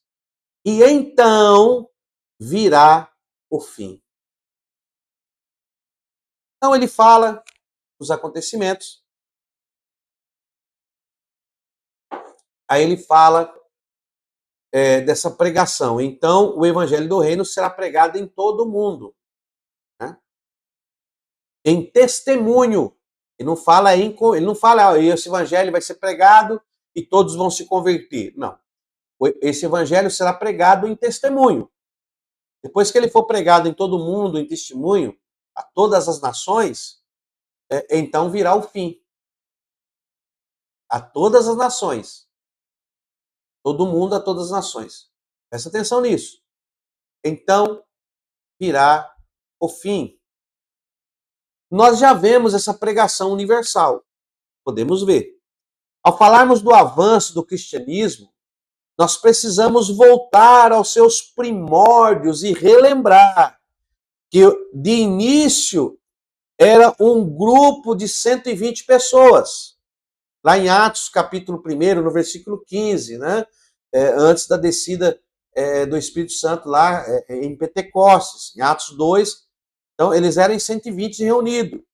Hoje estima-se que nós somos mais de 2,3 bilhões de cristãos no mundo. Nós já passamos de 2,3 bilhões de cristãos no mundo. No mundo. Sabe o que é 2,3 bilhões de cristãos? Quase 3 bilhões de cristãos, já estamos chegando a quase 3 bilhões de cristãos no mundo. Agora imagine esses 3 bilhões de cristãos no mundo, a nossa tecnologia, rádio, internet, canal fechado, canal aberto, palavra expandindo. Irmão, se você dizer que o evangelho não alcançou o mundo inteiro, porque lembre-se, nós estamos falando de intensificação, o que começou com 12, foi para quase 3 mil, depois quase 5 mil, foi crescendo, se espalhou ali pela Europa, veio para o nosso continente, veio para a nossa região, para o nosso eixo aqui ocidental, já abrangeu no eixo oriental. Irmão, pelo amor de Deus, o evangelho já está quase no mundo inteiro. São raras as exceções. Raras as exceções. Vou voltar a repetir. São raras as exceções que não ouviram do evangelho. Raras as exceções. Né? E muitas igrejas hoje estão aí indo para as ruas por um ato de misericórdia do Espírito Santo, pregando o evangelho nas praças, por um ato de misericórdia do Espírito Santo, porque todos já conhecem, meu irmão. Todos já ouviram, o evangelho foi pregado. Né? Hoje é só um ato de misericórdia. Por quê? Porque Jesus está vindo buscar o seu povo. A vinda de Jesus está mais próxima do que quando o aceitamos na fé. A realidade é essa. Essa é uma realidade. Né? Olha aí. Então nós temos aqui Mateus 24:8, que é o versículo que Jesus disse, olha, mas todas estas coisas, tudo isso que nós estamos falando, esses acontecimentos, que Mateus fala, que Marcos fala, que Lucas fala, que o Evangelho Sinótico fala, esses 3 autores, eles falaram isso para os judeus, falaram isso para os romanos, falaram isso para os gregos.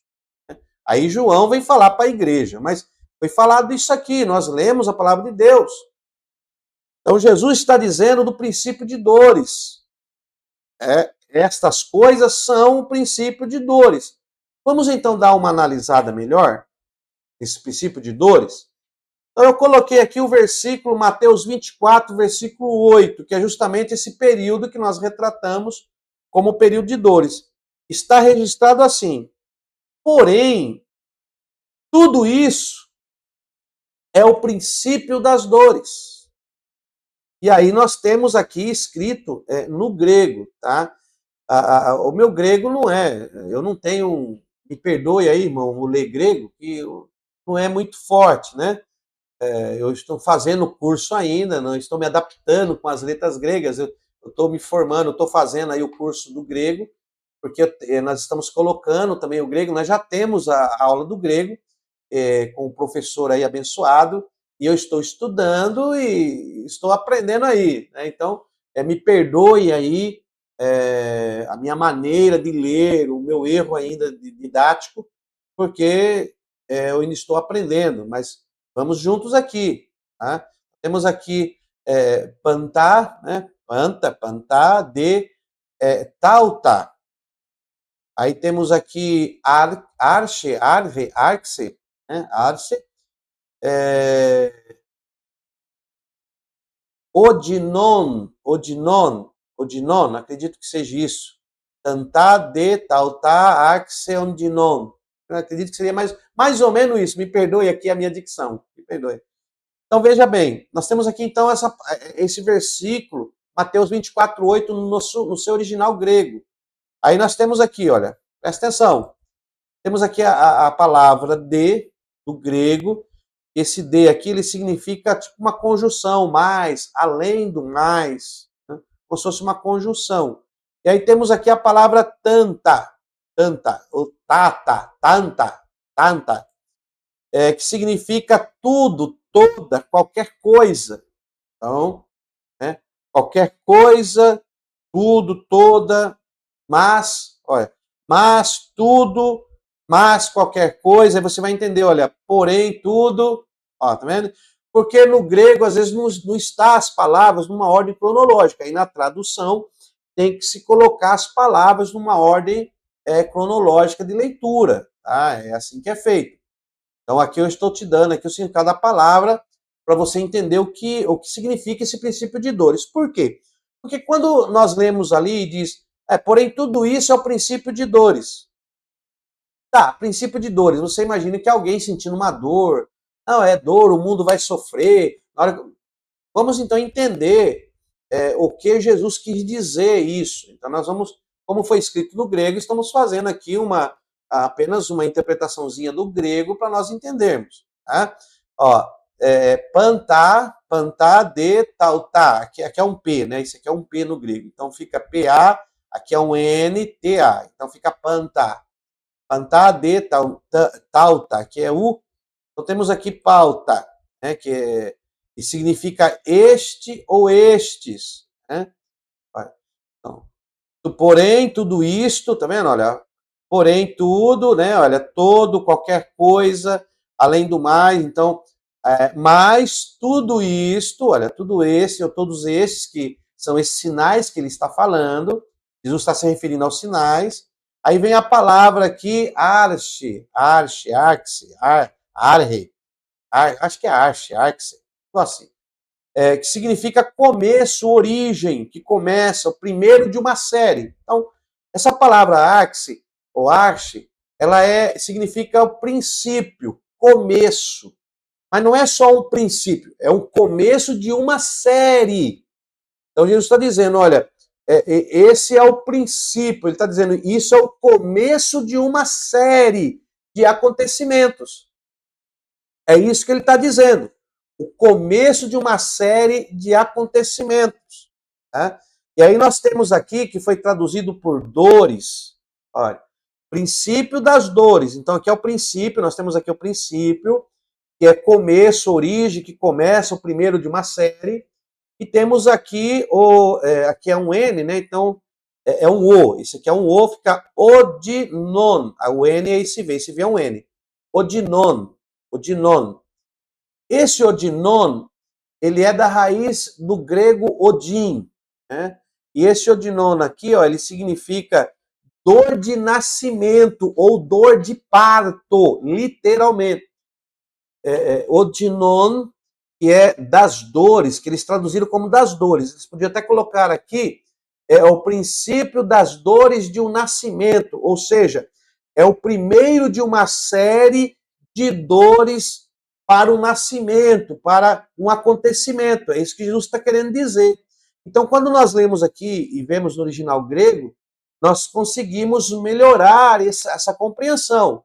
Então, essa dor que Jesus está dizendo, o princípio de dores, é um princípio de dor de nascimento, de dor de parto. Ou seja, é uma dor que acontece porque vai surgir algo, vai vir a existir algo. Olha, E Jesus está comparando esses sinais que nós vimos aí, né, peste, fome, guerra, terremoto e tudo mais, ele está comparando isso a uma mulher grávida, ou seja, ela está gestante. Então ela tem o seu período da gestação, vamos por aí o período de gestação de 9 meses. Então uma mulher ela está 9 meses. O que vai indicar que o neném está para nascer? Ora, uma mulher grávida, eu não sou mulher, não entendo de gravidez, né? Mas por ser casado e ter vivenciado o nascimento de meus filhos e ter passado junto com a minha esposa esse processo de gravidez, então eu sei o que eu vi, o que ela sentiu. Ou seja, quando ficou grávida, ela tem então a semente que está crescendo e vai vir o período do tempo em que aquilo que está em oculto vai ser visível. E Jesus está comparando a sua vinda justamente com esse período de gravidez. Ele cita os sinais como as dores de um parto. E como que funciona? A mulher está grávida, no seu primeiro, segundo mês, ela não sente dores. Está acontecendo um desenvolvimento, mas ela não sente dores ainda. Mas com o sexto mês, sétimo mês, a barriga crescendo, ela começa a sentir dores. As dores, com o passar dos meses, elas vão aumentando. Quanto mais contrações ela sente, maiores, mais intensificado ficam as dores, anunciando que o nascimento da criança está perto. Aquilo que está dentro, oculto, vai passar a existir como uma vida e vai estar do lado de fora. Vai ser visível a todos. Então Jesus está dizendo, olha, os discípulos, está vendo esses sinais? É como se fosse uma gestação, eles vão sendo intensificados. É por isso que eu falei para você que está se intensificando. Então nós estamos chegando em um período deste tempo que é chamado de princípio de dores, ou seja, o início de uma série de dores de parto para o nascimento e para o surgimento de uma série de acontecimentos que hão de acontecer. Qual é essa série? Ora, arrebatamento da igreja, período da tribulação, tudo isso está em oculto. E ao terminar o princípio de dores, ao acabar estas dores, ou as dores chegar a uma intensificação tal, haverá então o surgimento, o nascimento, ou seja, a vinda de Cristo, e todo olho o verá. E aí nós vamos falar de duas vindas, mas nós vamos falar um pouco mais para frente. Deu para entender? Então nós estamos falando justamente desse princípio de dores, né? E temos também como sinal desses acontecimentos o ressurgimento da nação de Israel. Nação de Israel também, nós temos isso como um sinal. Deus abençoe, meus irmãos, estão conosco, agradecendo pela sua iniciativa de passar conhecimento para nós. Oh, glória! Agora, para mim ver agora dá para mim ver. Deus abençoe, irmão Rodinelli. Deus abençoe, escatologia é a melhor matéria, com certeza. E nós estamos fazendo a escatologia, muito esperava que eu já ia entrar nas matérias, mas eu tenho que ir mostrando para você passo a passo. Isso aqui é um estudo, eu não estou aqui para mostrar para você só... não, você tem que aprender a ver essas coisas. É lógico que talvez as próximas aulas vão ser um pouco mais interessantes, mas você tem que entender que há uma metodologia de ensino, há uma metodologia de conhecimento acerca dos acontecimentos que virão. Então você consegue se posicionar quando eu olho para a minha vida, para os acontecimentos que estão rodeando a nossa nação, eu consigo me colocar dentro dos acontecimentos apocalípticos. Nós ainda não estamos vivendo a tribulação. E eu acredito piamente que nós não estamos vivendo a tribulação. Por quê? Porque os sinais dos acontecimentos tribulacionais que vão acontecer naquele período da tribulação, e esse vai ser a próxima aula, ainda não estão acontecendo, não. Porque a tribulação são acontecimentos nunca vistos pelo homem. Se agora já estamos vendo essa intensificação, porque esse período é um período de início de uma série que vai determinar o surgimento de Cristo, que é o princípio das dores, ou seja, da dor de nascimento, de parto, do surgimento de uma vida, e eu quero te pôr isso aqui como as dores que vão anunciar o surgimento de Cristo, meu querido, aqui estão crescendo gradativamente, estão sendo intensificadas. Mas a tribulação são acontecimentos nunca visto na história. Então nós ainda vamos entrar nisso aí. Tá? Isso aí vai ser motivo para a próxima aula. Então também temos aí outra observância que eu quero observar nesta aula, antes de nós encerrarmos, que é também aí o surgimento da nação de Israel como sinal da vinda do Senhor Jesus. Então olha aí. Veremos então que muitos acreditam que a parábola da figueira que Jesus contou aqui em Mateus 24, 32, que é o versículo 32, deixa eu colocar aqui, olha, 24, 32, né? Do 32 ao 34. Vamos colocar aqui para você ver, olha. Pronto, olha. 24, 32 ao 34. Olha o que diz essa parábola. Aprendei, pois, esta parábola da figueira. Quando já os seus ramos se tornam tenros e brotam folhas, sabeis que está próximo o verão. Olha, então Jesus, ele está se utilizando do exemplo de uma figueira. Né? Aprender essa palavra, a parábola da figueira. Quando já os seus ramos se tornam tenros e brotam folhas, sabeis que está próximo o verão. Olha o 33. Igualmente, quando virdes todas estas coisas, sabei que ele está próximo às portas.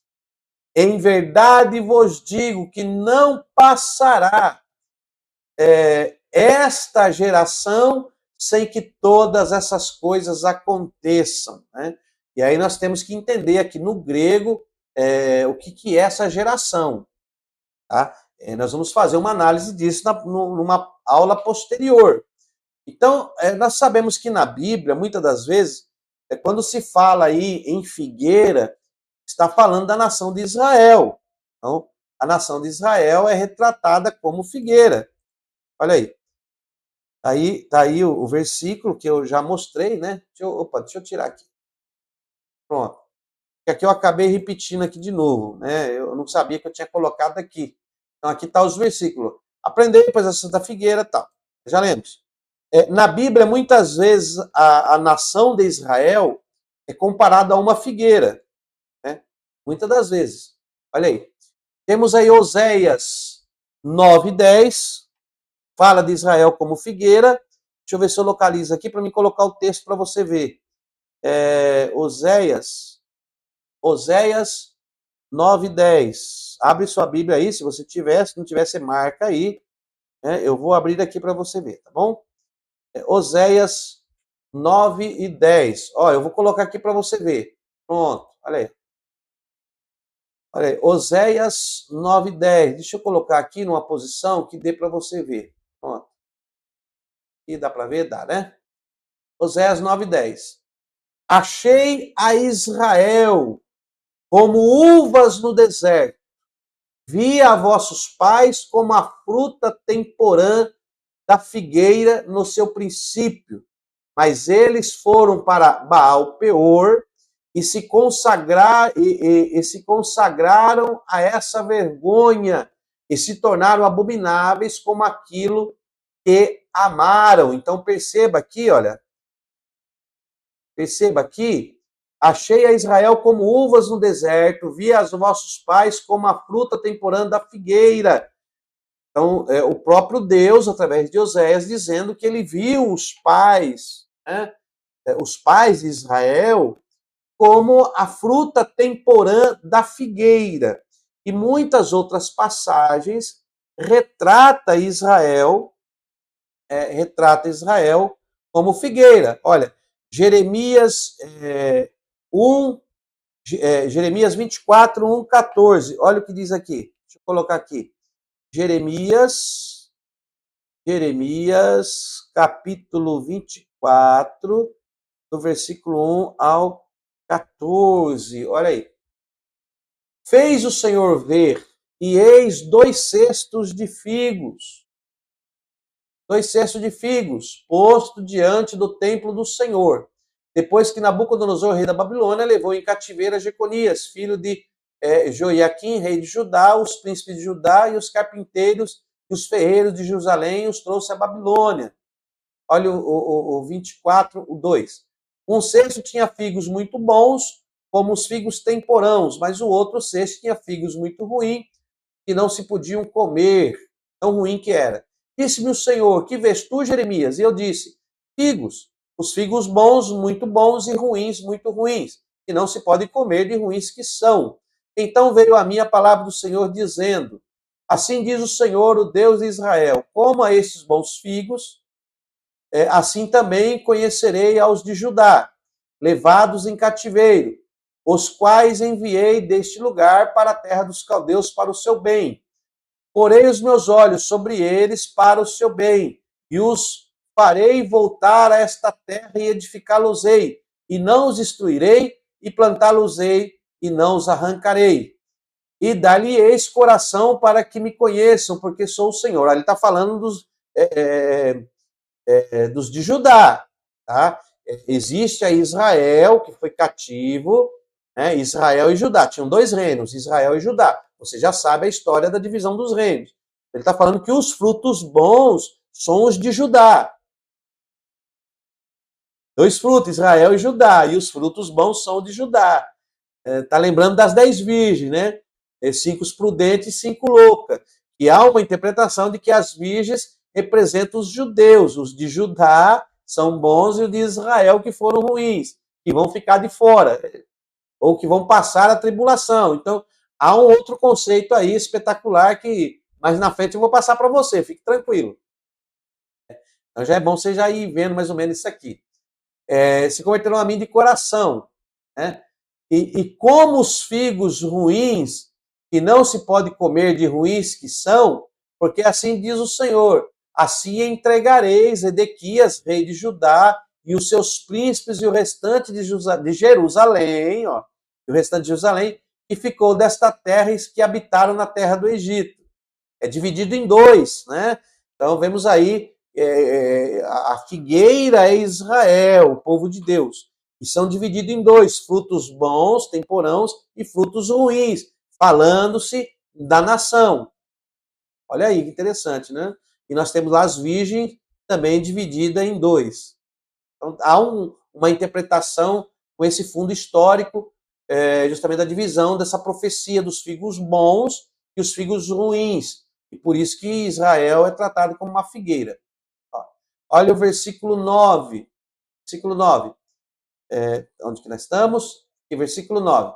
E entregá-los-ei para que sejam um prejuízo, uma ofensa para todos os reinos da terra, um opróbrio, um provérbio, um escárnio, uma maldição, em todos os lugares para onde eu arrojar. E o versículo 10, enviarei entre eles a espada, a fome, a peste, até que se consumam, e sobre a terra que lhes dei a eles e a seus pais. Então vejam que o próprio Deus já disse que há frutos bons, temporãs, e há os frutos ruins desta figueira. Então nós temos aí a Bíblia, que por algumas vezes chega a tratar Israel como uma figueira. Né? Como a parábola relata, a figueira brotou, ou seja, Israel reviveu. Né? Em Ezequiel, nós temos Ezequiel 37, onde fala lá sobre o Vale dos Ossos Secos. Não vai dar tempo de nós lermos aqui, que a aula está ficando muito extensa, mas temos aí também o Vale de Ossos Secos, que é uma profecia para Israel. Aquele Vale de Ossos Secos não é uma profecia para a igreja, apesar que muitos pregadores, ao lerem Ezequiel 37, insistem em trazer isso para a igreja. Mas a profecia literal é para a nação de Israel. Aquela profecia se cumpre em Israel e não na igreja. Também é tido como uma parábola, uma profecia do ressurgimento de Israel, onde um vale de ossos secos passou a ter vida. Na história, na nossa história, observamos o ressurgimento da nação de Israel em 1948. Então nós vemos lá, onde teve lá um brasileiro, né, se não me engano, Oswaldo Aranha, que deu o voto de Minerva a favor de Israel ser nação. Então nós temos ali o surgimento da nação de Israel, ou seja, ali se cumpre a profecia. Ó, podemos citar outras profecias que constam na Bíblia, que demonstram como sinais da volta de Jesus. Por exemplo, Daniel, capítulo 12, versículo 4. Deixa eu colocar aqui. Daniel, capítulo 12. Anota aí, irmão. Anota aí. Viu? Anota esses versículos aí. Daniel 12 e o verso 4. Vamos ver aqui. Deixa eu colocar aqui o que diz. Pronto. Olha aqui, ó. Olha o que diz aqui. Pronto. E tu, Daniel, encerra estas palavras e sela este livro. Olha que interessante. E tu, Daniel, encerra estas palavras, sela este livro até o fim do tempo. Perceba que aqui ele fala tempo, né? Esse tempo aqui nós precisamos até ver se é cromos ou é kairos. Como é em hebraico, que aqui é no hebraico. Mas vamos lá. Até o fim do tempo. Muitos correrão de uma parte para outra e o conhecimento se multiplicará. Então nós vemos aqui que ele fala sobre a multiplicação, né? O avanço do conhecimento. O próprio Deus está dizendo, olha, você guarda e encerra esse livro, essas palavras proféticas, porque muitos vão correr de um lado para o outro e o conhecimento se multiplicará. Essa profecia, ela fala de um avanço da ciência, do conhecimento, da tecnologia. Tudo isso iria avançar, né? Um crescimento aí. Então, vamos deixa eu tirar aqui, vamos continuar aqui, olha. E aí nós observamos o quê? Observe isso. Ó, o primeiro voo do avião, em 1903, mais ou menos, tá? Esse ano aqui é aproximado. Primeiro voo do avião, a ciência multiplicou. Temos o avanço da ciência com o surgimento, né, da televisão, em 1922. O descobrimento da penicilina, em 1928. O computador, vemos aí, olha, o avanço da tecnologia, da criação, né, do computador em 1946, da criação da internet em 1969, a invenção do celular em 1973, a invenção do smartphone em 1994. Olha como há esse avanço. Então, essa profecia nos diz que os sinais deste tempo, deste princípio de uma série de acontecimentos que culminarão no surgimento de Jesus. É uma gestação que está chegando ao ápice para o nascimento, o surgimento do Salvador. E isso é princípio de dores. Esse tempo que não se sabe quantos anos são, mas esse período temporal do nosso cromos que encerrará com o surgimento da vinda do nosso Senhor e Salvador Jesus Cristo. E as dores, assim como dor de parto, estão sendo intensificadas. Há um crescimento gradativo, uma intensificação desses acontecimentos cada vez mais. Isso nos mostra. E aí temos também outra profecia que está ali na segunda carta de Timóteo, de Paulo a Timóteo, no capítulo 3, do versículo 1 ao 9. Será que dá para nós colocar aqui? Deixa eu ver se dá aqui. Deixa eu colocar aqui. 1 Timóteo, 2 Timóteo, capítulo 3, né? Só tem 3 capítulos, do 1 ao 9. Deixa eu ver se dá para colocar aqui. Pronto, aqui, deixa eu ver se vai caber aqui no espaço, que às vezes o espaço aqui não cabe, mas eu acho que vai caber aqui. Deixa eu dar uma acertada aqui. Dar uma acertada aqui. Pronto, aqui, aqui tá. Aí dá para ver, né? Deixar assim. Pronto. Olha lá. Então, olha aí. 2 Tessalonicenses, capítulo 3, do 1 ao 9. Olha o que diz aqui a palavra de Deus. No demais, irmãos meus, rogai por vós, para que a palavra do Senhor tenha livre curso e seja glorificada, como também o é entre vós. E para que sejamos livres de homens dissolutos e maus, porque a fé não é de todos. Parece que nós estamos vivenciando, olha, eu estou te dando aqui acontecimentos que antecederão o surgimento do Senhor. E para que sejamos livres de homens dissolutos e maus, porque a fé não é de todos. Mas fiel é o Senhor que nos confirmará e guardará do maligno. E confiamos quanto a vós no Senhor, que não só fazeis como fareis o que vos mandamos. Ora, o Senhor encaminha os vossos corações no amor de Deus e na paciência de Cristo. Mandamo-vos, porém, irmãos, em nome do nosso Senhor Jesus Cristo, que não vos aparteis de todo irmão, deixa eu ler direito, a interpretação, não vos aparteis, né? Mandamo-vos, porém, irmãos, em nome de nosso Senhor Jesus Cristo, que vos aparteis, que vocês se separem, vos apartem de todo irmão que anda desordenadamente. Aí fala, não, deixa ele aí, deixa ele no nosso meio, né? Tem que ter amor. Irmão, nós estamos vivendo dias em que própria palavra diz, se não quer se consertar, se não aceita a palavra, deixe ele com seus próprios caminhos, porque a salvação é individual, você não vai salvar ninguém. Você pode amá-lo, pode tratá-lo com respeito, mas não precisa conviver com os seus erros e aceitar os seus pecados. O nosso Senhor Jesus, ele ama o pecador, mas ele abomina o pecado. Eu costumo dizer que Jesus vai mandar pessoas para o inferno amando elas, não odiando, amando, mas a justiça de Deus tem que se cumprir. Então, olha o que está escrito aqui. Olha aqui. Olha aqui. Irmãos, em nome de nosso Senhor Jesus Cristo, não que vos aparteis de todo irmão que anda desordenadamente, e não segundo a tradição que de nós recebeu. Porque vós mesmos sabeis como convém imitar-nos, pois que não nos portamos desordenadamente entre vós. Ou seja, nós nos colocamos com ética, com respeito, não desordenadamente.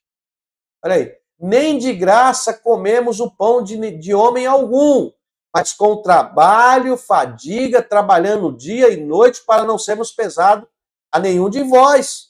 Se hoje eu vivo, irmão, eu vivo do meu sustento, do meu trabalho.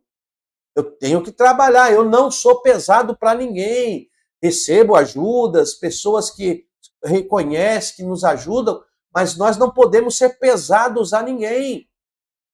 E esses irmãos que gostam de ficar só na pendura, que gostam de ficar ali só sugando, não trabalha, não se esforça, não luta por algo melhor, só quer venha a nós, vosso reino nada, aparta-se dele, irmão, deixa ele nas suas próprias dissoluções. Isso não é falta de amor, isso é justiça de Deus.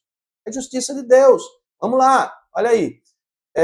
E para encerrar aqui, não porque não tivéssemos autoridade, mas para vos dar em nós mesmos o exemplo para imitardes. Então nós vemos essa corrupção moral, social dos homens que está crescendo. É um sinal do surgimento do Senhor Jesus, que ele está próximo a vir, a aparecer nos céus, a vir buscar a igreja, ou no pré-tribulacionista, no arrebatamento, ou no mid, ou no pós, mas a vinda de Jesus está próxima. Os sinais estão aí. Olha aí, vamos ver mais aqui. Deixa eu tirar aqui a Bíblia para não atrapalhar a sua visão. Olha aí. Pessoas preocupadas com os seus desejos pecaminosos e menos com Deus. Isso está crescendo cada vez mais. Vivemos hoje a era do antropocentrismo. Ou seja, o louvor não é mais cristocêntrico. O louvor não é mais teocêntrico. O louvor tem que massagear o meu ego. O louvor, eu sou o centro, é antropocêntrico. Isso não pode acontecer, meus irmãos. Quando nós nos reunimos é para adorar o Senhor. O culto, todo o cerimonial, toda aquela eclesia que se envolve, ela tem que ser teocêntrica, cristocêntrica. Você tem aprendido isso nas nossas aulas. Então vemos que hoje é a era do antropocentrismo.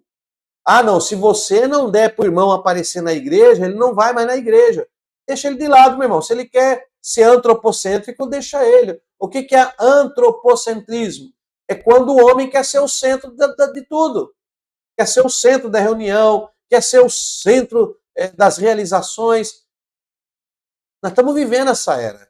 Então, a corrupção social e moral, ela está a cada dia se intensificando mais. Isto é, sinais do surgimento da vinda de Cristo. O homem é o centro de tudo. Isso nos demonstra que os fins dos tempos estão cada vez mais perto e que a palavra se cumpre mais e mais a cada dia e a volta de Cristo é eminente. Princípio de dores. Isto é princípio de dores. Ok? Então, é isso que nós estamos falando. Então, nesta aula, nós falamos justamente do quê?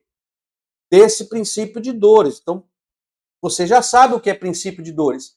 São os acontecimentos que Jesus disse que nós deveríamos estar atentos da intensificação desses acontecimentos. Quanto mais eles se intensificassem, estariam demarcando que Jesus está para voltar e os fins dos tempos está para acontecer.